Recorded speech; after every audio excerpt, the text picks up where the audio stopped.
Welcome to the Jerusalem Dispatch podcast, broadcast from the studios of the Jerusalem Post. This is day 556 of the October 7th War. I'm Elliot Jager. And I'm Calev Ben David. Now, our accents may be that of two Jews out of New York City, but our vantage point, of course, is that of two longtime residents of Jerusalem looking out from here at the latest developments in Israel, the Middle East, and the Jewish world. Now, let me introduce my co-host, Elliot Jager. He comes from a place in New York City a little place we call the Lower East Side. He's a political scientist and a former Jerusalem Post journalist. His latest book is Jewish Civilization and Its Discontents, a post-October 7th primer and polemic. And with me is Calev Ben David, my old friend, formerly senior anchor for the I-24 News Channel, and before that, managing editor of the Jerusalem Post. And you've also been the Israel bureau chief of Bloomberg News. And the truth of the matter is we don't have enough time on the podcast to talk about all the various jobs in journalism. No, I couldn't hold a jaw for too long. But Calev, Moadim L'Simcha. Yes. And let me ask you, how is your Seder? My Seder, of course, here we're speaking in the midst of the Passover, the holiday, Pesach. And my Seder was at home, and it was bittersweet, as I'm sure it was for most Israelis, and I would hope most Jews this week. Of course, it's Passover, the holiday of freedom, marking the liberation of the Israelites from ancient Egypt. And, of course, freedom, you have to think about the hostages still being held, of course, in Gaza. Like many... I think, like many people, Jews celebrating this year, we use the tradition of having a extra wine glass. Some even have an extra chair, which is supposedly for the prophet Eliyahu to come. And in fact, at one point, you open the door, and I think for many people, we dedicated that to those who are missing during this Passover holiday. Again, the hostages, Elliot. Yeah. We also did something similar. Lisa, my wife, read a section that was prepared by one of the Jewish organizations, one of the Jewish denominations, which referenced the hostages in connection with the Seder. We had a lovely Seder, all in all, I have to say. My brother-in-law and sister-in-law were in from London, and my brother-in-law and sister-in-law and family from Netanya, and so we had all in all a lovely time. But as you say, hanging in the background, always for every family in Israel, it was the situation of the soldiers fighting, and at the same time the hostages. Of course, and we should note there is potentially some positive news, renewed talk of perhaps another hostage deal coming, compromise between the original, the Hamas proposal, which only would free one hostage. Israel was talking about freeing minimum 10. Now there's talk it could be, of course, the families rightly wanting to see all of the hostage released, especially the 24 believed to still be alive. But there is talk of some kind of deal that would see something like 8 or 9 released in the coming weeks. And hopefully those that are handling that on the Israeli end will pursue the matter. We should note, by the way, since we're here at the Jerusalem Post, the official who is now in charge of the negotiating team is Ron Dermer, the Minister of Strategic Affairs, who we both know because he is has an association prior to his government service. He would write for the Jerusalem Post, opinion pieces, and even though he is a figure who is little known to most of the Israeli Sabra community, was quite well known in what we would call the Anglo-Israeli community here in Jerusalem. Of course, he is an Olen immigrant from Miami Beach who came here in the 90s. And he's gotten a lot of criticism now, even in the papers. We should note they're saying he is not has not been effective as, for example, the former heads of the Shin Bet and the Mossad who are handling it. We both know Ron, and he's a serious individual.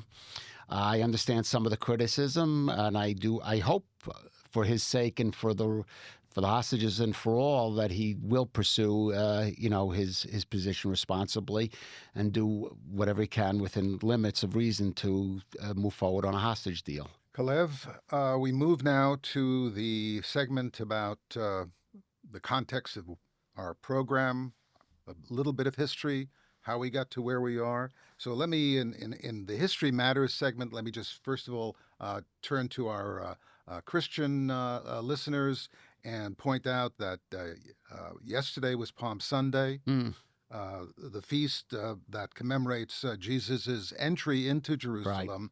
Right. It was the sixth and last Sunday of Lent, and the beginning of the Holy Week, which culminates Friday with Good Friday, which of course commemorates the crucifixion of Jesus, and so therefore for all our listeners of the Christian faith, we wish you, Calev and I wish you a meaningful holiday and a meaningful holiday period. Right. Of course, the Last Supper, I mean, obvious to say, many people say that was a Passover, Seder, right. As Jesus and the disciples were still at that period practicing Jews, you would. And Jesus was Jewish until the very last day of his life. Yes. It's also, by the way, on Shabbat, we commemorate the anniversary of the outbreak of the Warsaw Ghetto Uprising, right, which was in 1943, 82 years ago. Right.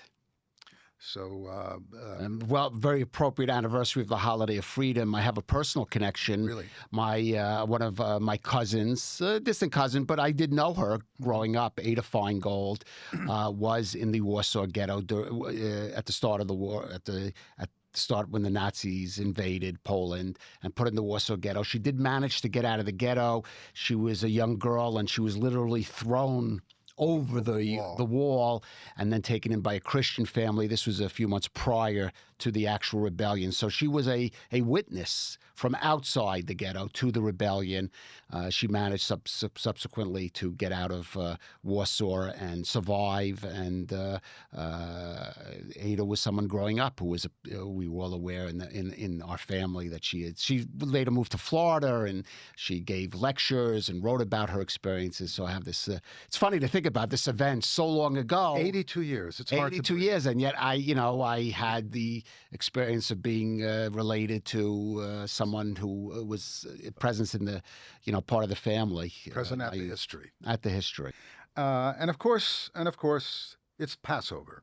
Yeah. And I think it's appropriate that we put Passover in some kind of historical framework. It's Pesach and Chag HaMatzot, the festival. And in Jewish tradition, these two festivals of Passover and the Feast of the Matzot are integrated into one festival. They commemorate the bondage and the exodus of the children of Israel from Egypt. And when do you think that took place? This is yeah. Well, I didn't prepare you for that. I didn't want to get into that. I would just say there is one. A lot of scholars consider it an ahistorical event, more like legend or myth. There is actually, of course, within the Bible, the Torah, and within the Haggadah itself, one historical reference, and that is to the Egyptian cities of Piton and Ramses. Right. And Ramses was the name of at least two pharaohs of that period, who I believe were in what you would call the 1300s BC. Well, you hit it on the nail. I tell you, you got to wake up pretty early in the morning to catch Calev off guard. It was indeed circa. The Exodus would have taken place circa 1300 BCE. That would be 3,324 years ago this week. And so let's just tell our listeners who are new that Passover is a 7-day pilgrim festival. The other pilgrim festivals are, of course, Sukkot and Shavuot. And the Mishnah in Psachim lays out the rules relating to Passover, and specifically to the sacrifice, the Passover sacrifice that took place during the temple period. And it also lays out the rules about unleavened bread and when you must eat matzah. And it turns out you must eat matzah only on the night of Passover or the day of Passover, the first day. The obligation is to eat on that Yeah. first day. And now we've already started counting. Now that the Seder in Israel, it's just one Seder. Now that the Seder is behind us, we begin counting the 49 days of the Omer, the 49 days between the Passover Pilgrim Festival and the Shvuot Right. Festival. So we've already begun the countdown. And Passover, of course, is foremost a festival of freedom. And please God, again, you've mentioned it earlier, let it be freedom for the hostages who are being held by the terrorist organization Hamas. And of course, there's this that it presents a gaping wound within the Israeli body politic. In modern times, as we sort of alluded to, there has been an effort to establish the historicity of the Passover story, and theologians, Jewish theologians, have tried to figure out. Rabbi Sachs, by the way, is one of them. All sorts of other people have tried to figure out who was the pharaoh of the oppression, and all these different names come up. Ramses comes up. All sorts of other names that I can't even pronounce. But one of my favorite Bible scholars, a man by the name of Richard Elliot Friedman. The Elliot part is not No relation. purely what attracted me Yeah. to Richard Elliot Friedman. He's a professor in California. Yeah. Anyway, he wrote a book called The Exodus, and it deals exactly with the historicity of the Passover story. And Friedman begins by asking the reader, what does your gut tell you? Is this completely made up? I mean, he's obviously not speaking to Right. your, or is there something to this? And obviously, not just for Orthodox people, or traditional people, but for many of us, of course, there's something to this. There has to be something happened in Egypt, and Friedman has this fascinating theory. We'll call it the Levite hypotheses about the Exodus, about the tribe that was in the vanguard of the Exodus, about Moses. Friedman maintains that the Exodus was a crucial event in the formation of monotheism, and he adds that it also connects the Exodus, the narrative of the Exodus, Calev, to the reason why in Judaism, in Jewish civilization, the obligation to love the stranger is a recurring theme in the Torah. And think about it, it really does recur. Right. And I can't do Richard Elliot Friedman justice and the Exodus book justice here and now. And I don't even want to, because I want you to go out and get the book and read about his fascinating Exodus theory. Right. And let me just leave it at that. It's Passover, and I wish all our listeners a very, very pleasant and meaningful festival. Right. I just have to respond, Elliot. And actually, this was a discussion we had over the Seder table with my son-in-law. There is actually no archaeological evidence supporting the Exodus in Mothers and all the hieroglyphics found in Egypt. And there's all kinds of counter theories. Well, they wouldn't record that embarrassment, but in fact, the hieroglyphics do record defeated battles of the Egyptians. There's no archaeological evidence supporting the Exodus as told in the story. There might be. And Ramses, Egypt had at some point already conquered the land of Israel at that point. So there are problems with the historicity of it. I don't want to get into it. Absolutely. But Friedman, I got to tell you, Friedman does not go down the archaeological road. He's more of a Bible scholar, and a literary scholar, and an analyst of Bible narrative. Right. To switch gears, Yes. Calev, I think we and bring us 3,000 years to the non-controversial, at least historically contemporary period. At least historically factual period. So, yeah. Calev, what struck me is on April 7th, in between our previous podcast and this podcast, the Prime Minister of Israel went to the White House. Yes. And I want to unspin this a little bit and just point out that imagine if, let's say there was a president named Barack Obama, for argument's sake. And let's say this President Obama summoned Netanyahu to the White House on 3 days' notice while the prime minister was in middle of another Right. trip abroad, and let's say that he used them as a prop in the Oval Office to declare that the United States was entering into direct negotiations with Iran, and parenthetically, let's say Obama had already started direct negotiations with Hamas. And then let's say Obama rebuffed the prime minister when he came to discuss Obama's tariffs that Obama had Right. imposed on Israel. And then he did that even after Prime Minister Netanyahu announced that Israel was dropping all its tariffs on the United States. And let's say that he implied that Jerusalem was being greedy for even raising the tariff issue, given what the U.S. has done. And then let's say he told the prime minister, by the way, your whole attitude towards Turkey kind of irrational. Why don't you just try to make up? And let's just say something like that happened. Well, let's say it happened with a president named. Here we don't have to beat around the bush. Beat around the bush, and that it did happen with President Trump. Look, I mean, I guess the prime minister. We got a lot. Lot to break down. I guess the prime minister's We got the U.S. supporters would say yes, but it's a fundamental difference between President Obama and President Trump in terms of what Obama has delivered, in terms of at least what those supporters of Prime Minister Netanyahu feel are the proper steps, meaning he's earned a certain leeway. Mm-hmm. Now we have to really look at follow through on that, because those talks with Iran have started. They were held the first round over the weekend, over the past. So, Steve, we know where Steve Witkoff, the American Jewish businessman who's become the chief negotiator for Donald Trump, where he was for the first Seder. Where he was for the first Seder in Oman, where he held the talks with the foreign minister of Iran. Talks that went well, but they said there was no progress. But they are apparently going to hold a second round of talks this coming weekend. Apparently in Rome. In Europe there, apparently.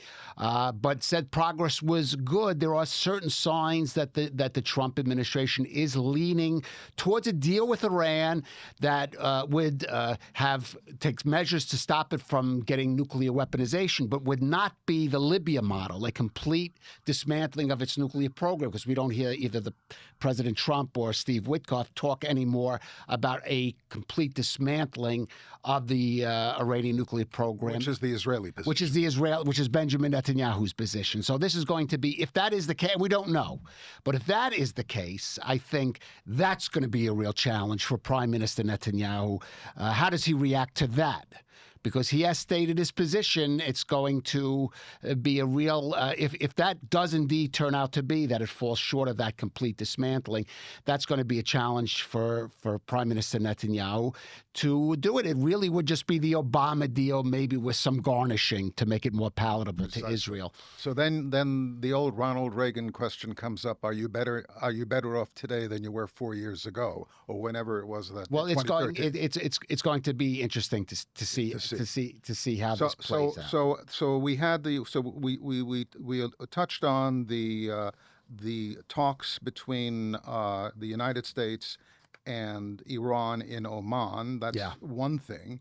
And then, of course, there's the Turkey issue, right? Right. Actually, I thought that was the point at which Prime Minister Netanyahu looked most uncomfortable. Because I think that probably also was a bit of a surprise, because that came up as a question, and President Trump basically heaping praise on his good buddy Recep Tayyip Erdogan, who has become, other than the Iranians, I mean, the Turks have been so hostile. I would say that because a lot of Turkey, we know, historically has a good relationship with Israel, but President Erdogan himself has been very hostile towards Israel. And now that hostility is coming into play on a geopolitical scale, as we know, because of the overthrow of Bashar al-Assad, his replacement by a regime which is quite close to Turkey. Formerly, these are Sunni Islamic extremists. They were even former al-Qaeda members who are now, or Islamic State members who are now really running Syria.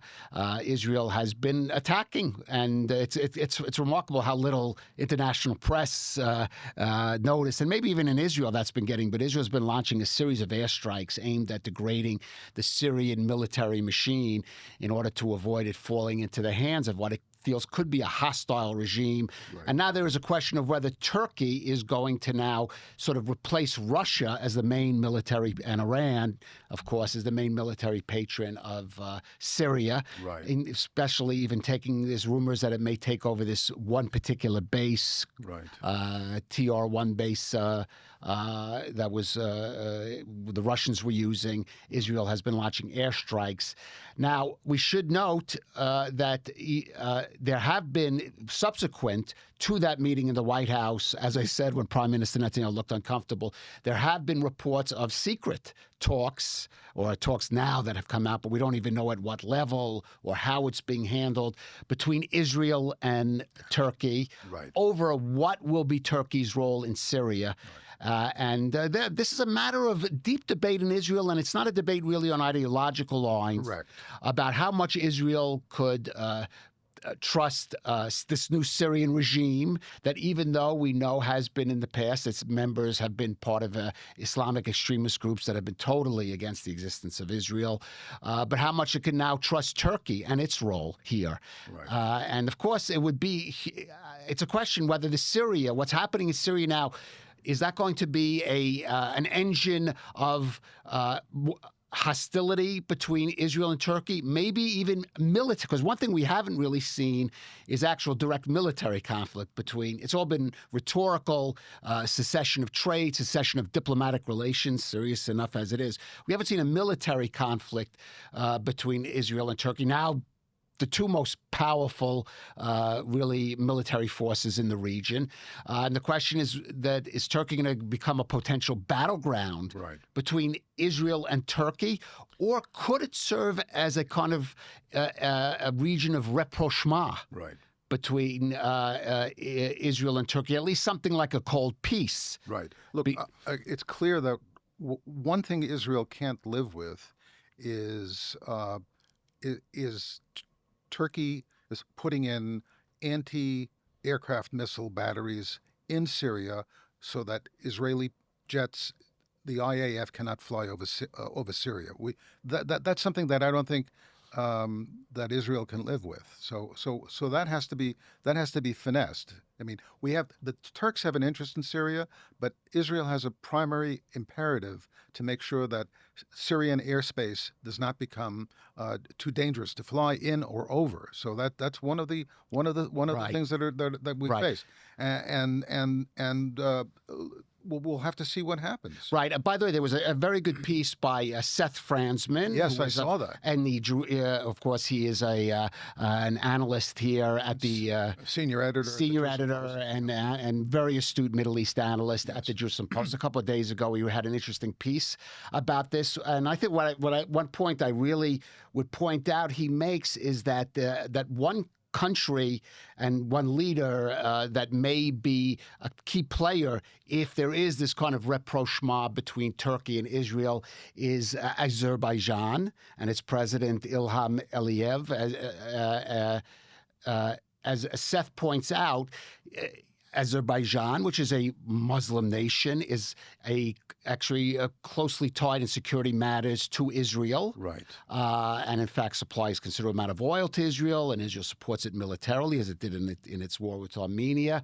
And they're also very closely tied with Turkey. Right. So, it's very interesting. Azerbaijan's main military supporters, especially in that conflict with Armenia, were Israel and Turkey.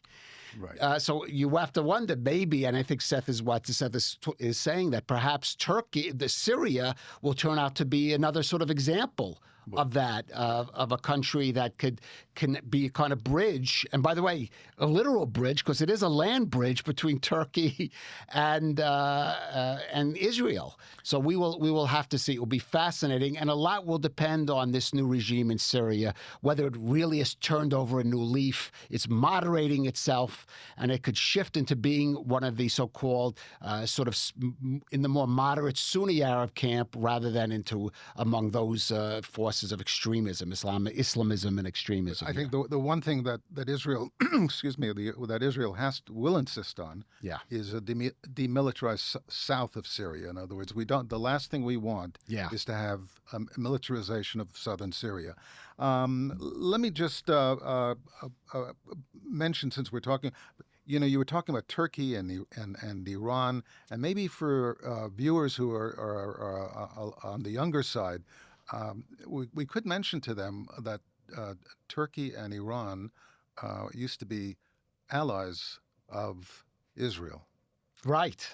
And that you have to go back to the days of David Ben-Gurion, when you understand that Israel, Turkey, and Iran all had something in common. They were not Arab. Right. And there was this vision David Ben-Gurion had that the three big nations in the Middle East that are not Arab, and they were secular orientation, and the governments, the regimes with secular orientation would form this sort of alliance, this tripartite alliance, which they did have, right, and which did function until, of course, the Iranian Revolution and then the rise of Erdogan.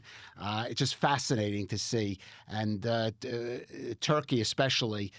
So many Israelis have vacation there, not now, unfortunately, but have these close ties with Turkey, and there's still a vibrant Jewish community there. Tremendous economic trade. Perhaps, maybe somehow there can be, with Iran, that would have to be decades away, perhaps. But for Turkey, perhaps it's something that is viable, and we'll see what role Syria plays in that. Another thing that I've been looking at, Calev, very, very briefly before we move on, is I noticed a new Pew survey of American public opinion, and it's disconcerting, Calev.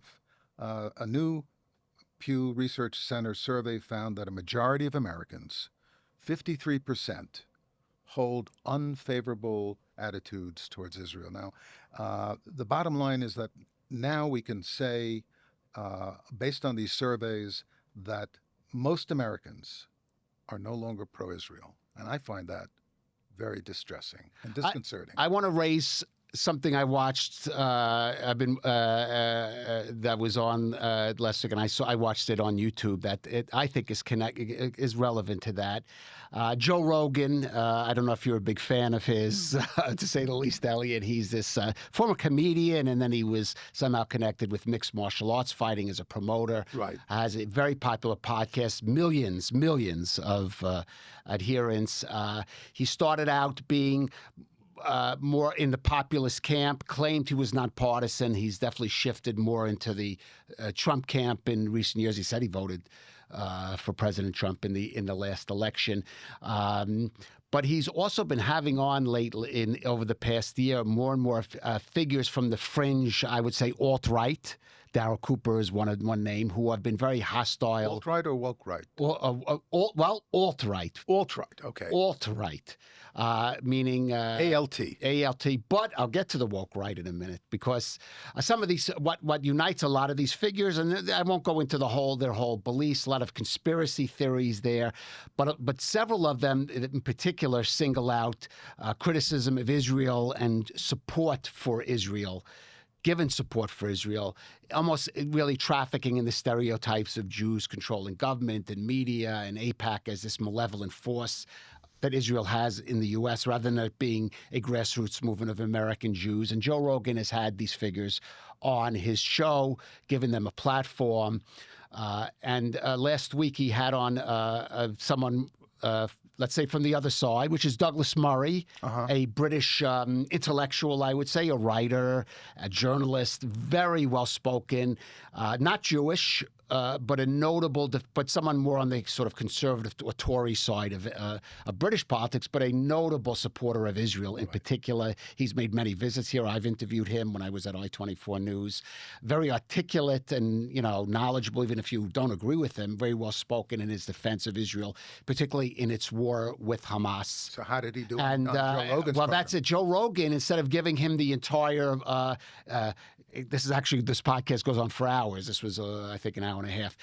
Chose to invite one of these, I would say, fringe figures. He's a comedian. I never heard of him. Dave Smith, who claims to be Jewish, but who's mainly known, especially in the past year, increasing one of these figures critical of Israel and of U.S. support for Israel. So there was kind of a debate on it. And I have to say, Douglas Murray, again, whether you agree with her or not, is a very educated, Oxford-educated, well-spoken, erudite man against this comedian who has never, as Douglas Murray pointed out, has never been to this region, never been to Israel. Yes, never been here. Looks like most of his knowledge is garnered from other sources on the internet, I would say. And Douglas Murray handled himself as well as could be expected. But what I saw the media reaction to it, the hostility among what many people, the people who watched or listened to the Joe Rogan podcast or watched it on YouTube, the hostility toward Douglas Murray, from everything from his British accent, the fact that, who's the smarty pants? Okay, so what that he's actually been to Israel and been to Gaza and read a book and wrote a book,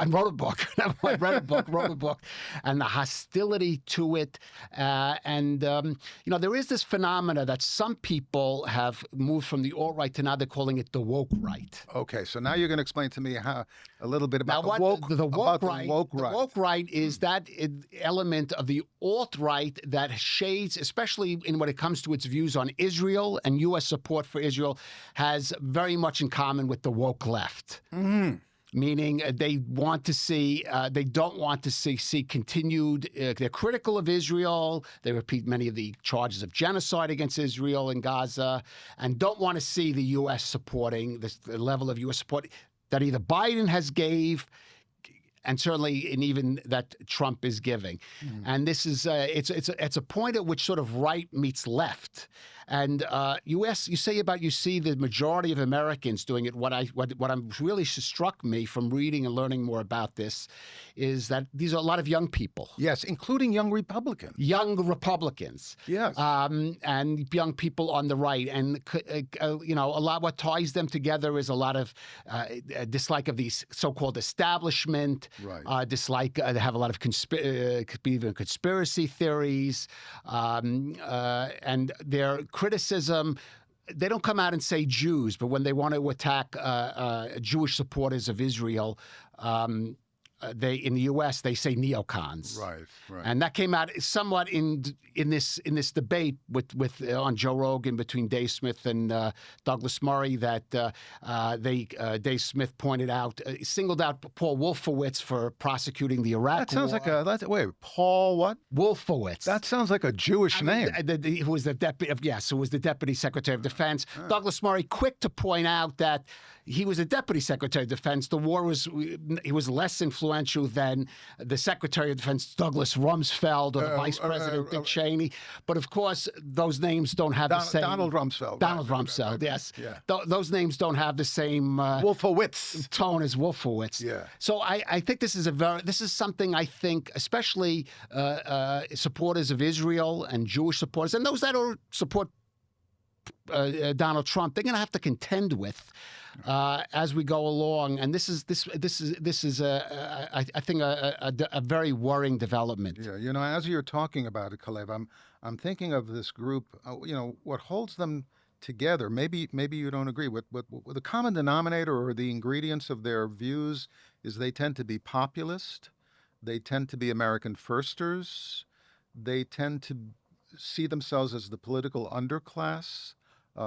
They tend to see politics as a blood sport. Right. But I should say there are some of those people that form the camp, though, that are supporters of Israel. You could argue that some of it is just sort of choosing sides, choosing Israel, but it is different from the, say, evangelical movement. And, if it's striking if you look at the current Trump administration, there are figures in the Trump administration more aligned with sort of this way of thinking than with the either traditional, more as it's become mainstream Republican support of Israel, or the evangelical branch. Like, for one very prominent, or the most prominent example, is the fact that in the first Trump administration, you had the vice president, Mike Pence, who came from the evangelical camp, an unstinting supporter of Israel, whereas now you have J.D. Vance, who is someone who, I mean, he's tried to be more sort of neutral or echo support of Israel, but as we saw in some of those comments that came out in the attack on Yemen, it's not in the kishkas. It's not in the kishkas, and he is someone who is a more appealing figure to the kind of sort of woke right that some people are starting to draw attention to. And this is part of, I think, where adding to, and we shouldn't, of course, the progressive movement is still a major problem in terms of its feelings toward Israel. To say the least. To say the least. But adding to that now, and that's a substantial, of course, substantial and growing number of young people. Now we have added to that the woke right, and this is something I think those of us who love Israel, who live in Israel, who consider ourselves Zionists, do need to be concerned about what's happened to brand Israel. I'll leave it at that. Indeed. Let me move on and ask you something else and talk to you about these letters from reservists, IDF reservists in the Air Force and in other branches that have been in the news. Right. I'm glad you did, because I myself was a reservist. I did 12 years serving in Miluim as an IDF reservist.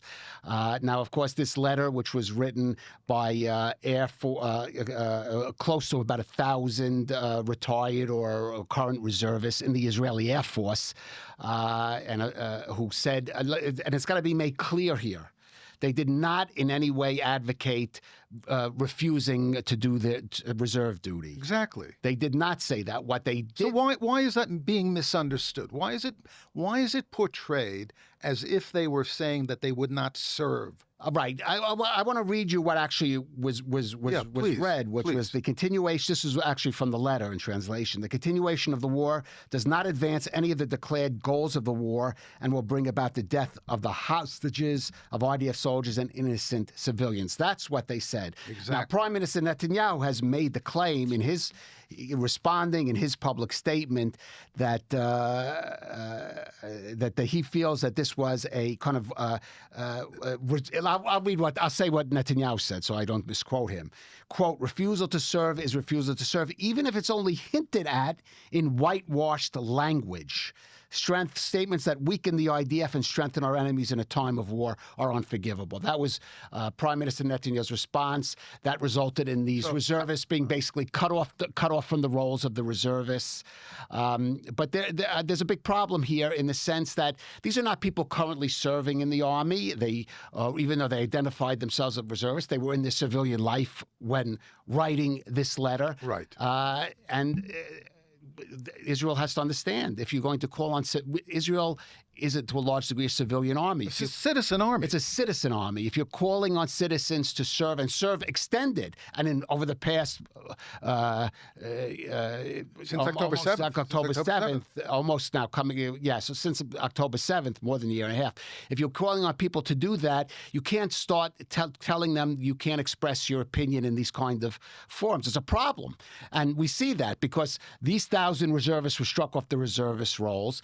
Then was followed by a letter from intelligence officers in the reserves and from other units as well. In the end of the day, the Army simply won't have the manpower to...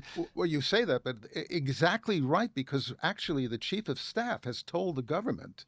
There was a report in the Idiot that said that the Chief of Staff has quietly told the government, obviously not so quietly that we didn't hear about it, right, that to let go of these fantasies because there's a manpower shortage, and it's not like, especially in the combat units, and it's not like you can simply push away anybody who doesn't toe the government line. Indeed.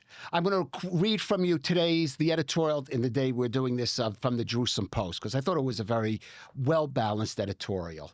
The ending of it is, the letter may have been wrong. The military should remain above the political fray. They criticizing the language of the letter, but as long, and then the editor goes on, as long as the reservists are not refusing to show up for duty, the decision to dismiss them is rash on the part of the Chief of Staff, Eyal Zamir, and not proportionate to the action they took. Reprimand them, yes. Dismiss them, no.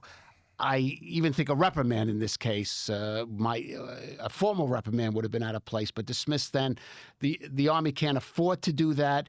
And this is something, especially at a time when this government is talking about passing a law that would codify the right of ultra-Orthodox young men in the hundreds of thousands of this country not do any military service at all. I know. It's such a disconnect between a government that is trying to institutionalize non-service to kvetch about some people who are having a political statement. And I as a reservist who, in his time, I mean, granted, I was a lowly private in the artillery reserves, not a pilot, but during my years... Don't be modest. During my years of reservist duty, I did write articles here in the Jerusalem Post and elsewhere criticizing actions being taken, military actions being taken by the government, but a different time, different circumstances. I should tell you, I asked my shaliach before I made Aliyah whether or not I would be called into the service, and he told me that first they're going to call the women and the children.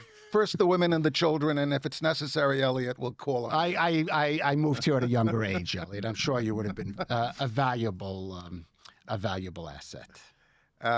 Calev, I want to take note of I would like to do our appreciation segment by marking the 80th birthday of a journalist and historian by the name of Tom Segev. Sure, of course. Now, there was an interesting headline in the Haaretz magazine a couple of days ago, back on April 4th, actually. It was clickbait. Right. The headline was clickbait. The headline said, "Casting doubt on the whole Zionist thing." Mm-hmm.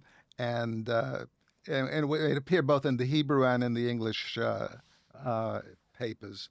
But, Tom Segev happens to be one of my favorite historian journalists. Right. And he turned 80 on March 1st. And the newspaper ran this feature, and it drew my interest. And the headline, I have to tell you, does not reflect Segev's sentiments, or it presented them in a sort of in an out of context. The way I see it, to be Jewish is to struggle with God.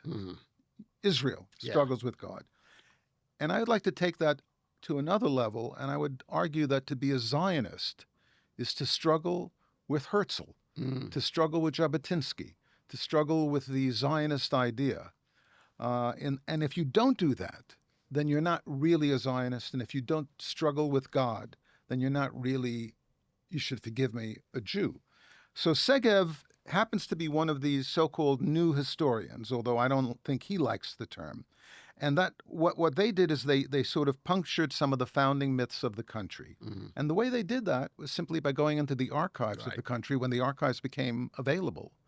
And they discovered, lo and behold, what was documented in the records did not exactly reflect what we were told had happened.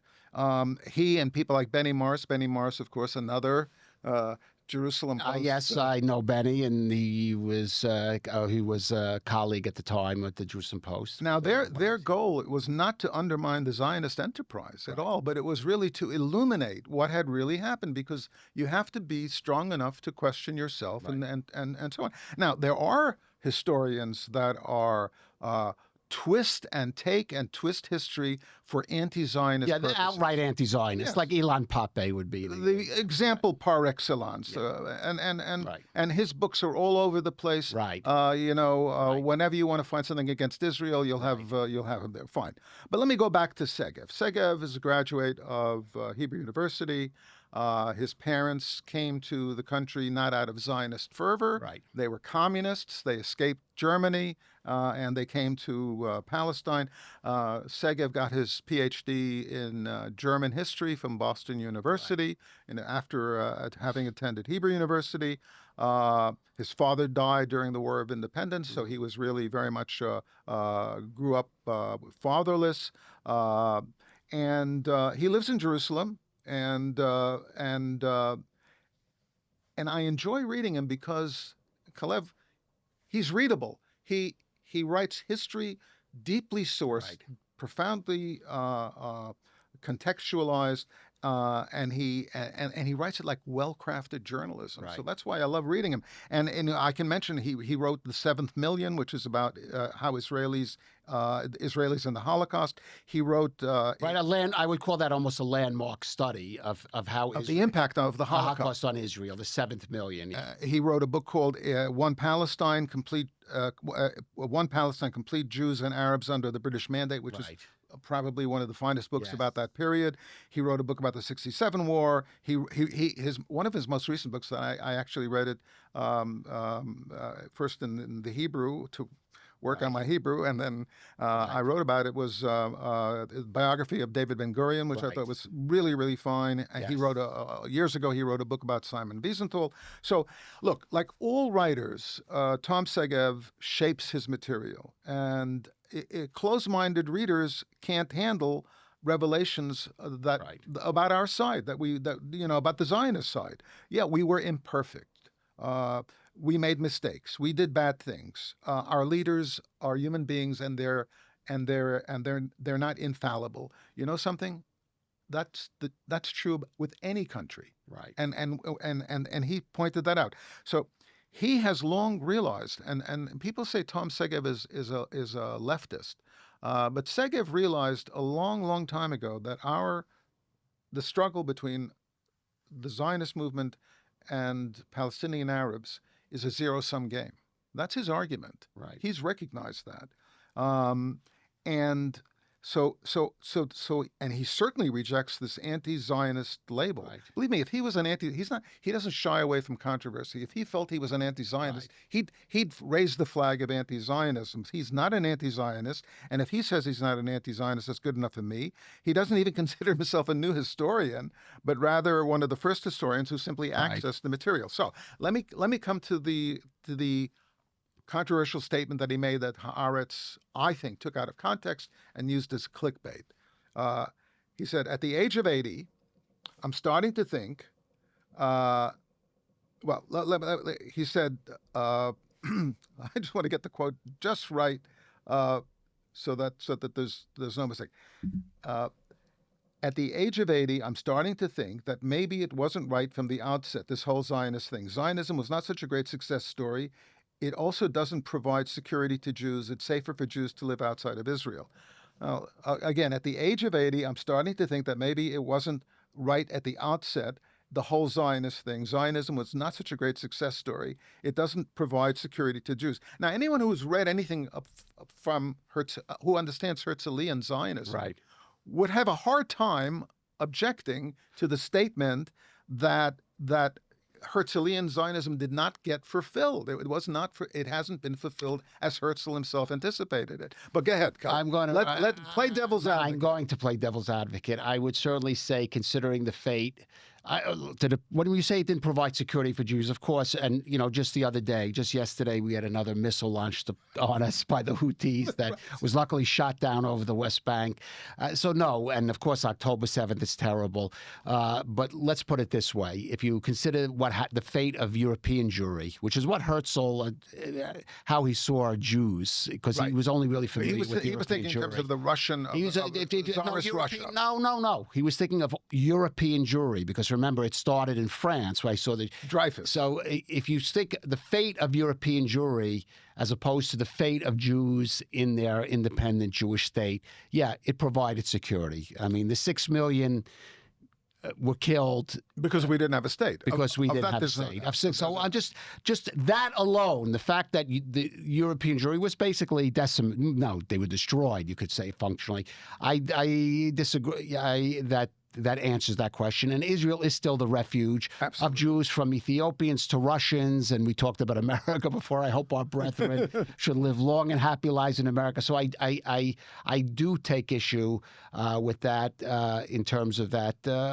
I do. I mean, the fact is, security 100%? No. But in everything is, I would say this, and I think we should maybe, as my closing statement, Thomas Jefferson, to paraphrase, I think it was Thomas Jefferson, Zionism may be the worst possible solution for the security of the Jewish people, other than every other possible alternative. Absolutely. That's how I feel. And I think that's how you feel, and too, I think as that's well. probably, I suspect, the way Tom Segev feels too. Right. By the way, I loved all the books you mentioned. I'll also add Israel 1949, about the first year of Israel, and all good books. And perhaps, you know, Dave Smith we mentioned earlier, or Joe Rogan. Maybe if they do want to read some books on Israel, They could start with that. They could start with that. They might find It's stuff just that they agree with there. Yeah, so. I would just cut him a little bit more slack. Anyway, Okay. look, Calev, it looks like we're out of time. I want to thank our listeners for tuning in to the Jerusalem Absolutely. Dispatch from the studios of the Jerusalem Post with Calev ben David and myself, Elliot Jager. And I will say, lehitraot, moadim l'simcha. Yes, and a happy Pesach, Pesach Sameach. We're still in the holiday. Enjoy. Pesach Sameach.